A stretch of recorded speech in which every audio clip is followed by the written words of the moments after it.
The bloopers. Okay, hello. Can you state your name for the interview? Brian Hamilton.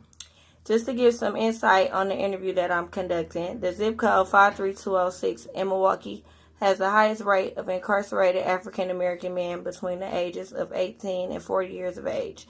And you are from this area code, correct? Correct. So going into my first question, what is your personal experience on the crimes and incarceration in Milwaukee? Well, I've been committing crimes the majority of my life, over 50% of it, and so I got a lot of knowledge on what crimes being committed, and I've been incarcerated on multiple occasions as a juvenile and adult, so I'm pretty knowledgeable about that too. Is there something unique to the experience that people often might misunderstand about being incarcerated? Well, unique is a powerful word.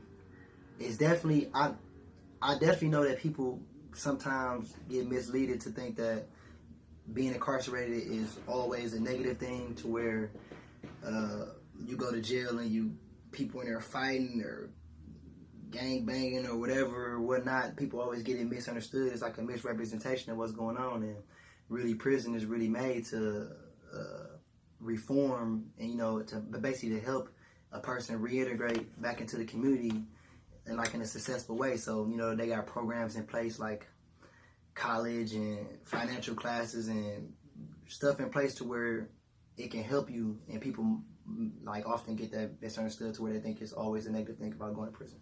So since you are a person from the area code 53206, what do you think people should know about that zip code?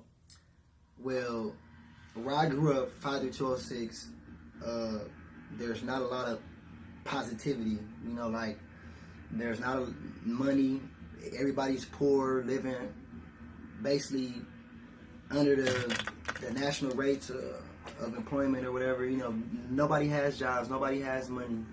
So people look at crimes different. You can ask anybody from where I grew up at, this is that question.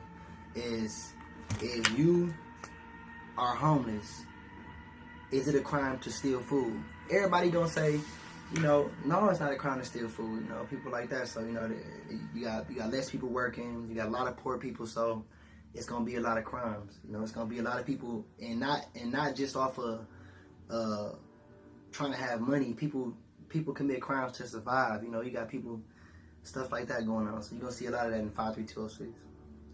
Okay, so what do you think can be done to resolve those type of problems, and what do you think could be some good solutions? Well, first off, you gotta put some positive people in the community. When I grew up, there was not a lot of people. There isn't not one person that I could think of growing up where I could say, oh, this guy had a nice car, he used to be dressed nice, had ladies or whatever, or had a nice house or something off working. So, you know what I'm saying? Only thing that you see people having money or people living their life the best way is off of doing crimes. So you got to put positive role models in the neighborhood that has jobs and that can show the youth a different way. And you got to put financial literacy classes and health classes and classes like stuff that you don't really learn in school. About credit and about home buying and rent and paying bills. You got to put programs like that in place and just fill the community up with positive role models where people could have somebody to look up to. Right, I agree with everything you said in that answer. So just to conclude this, thank you for your time, and thanks for answering all my questions.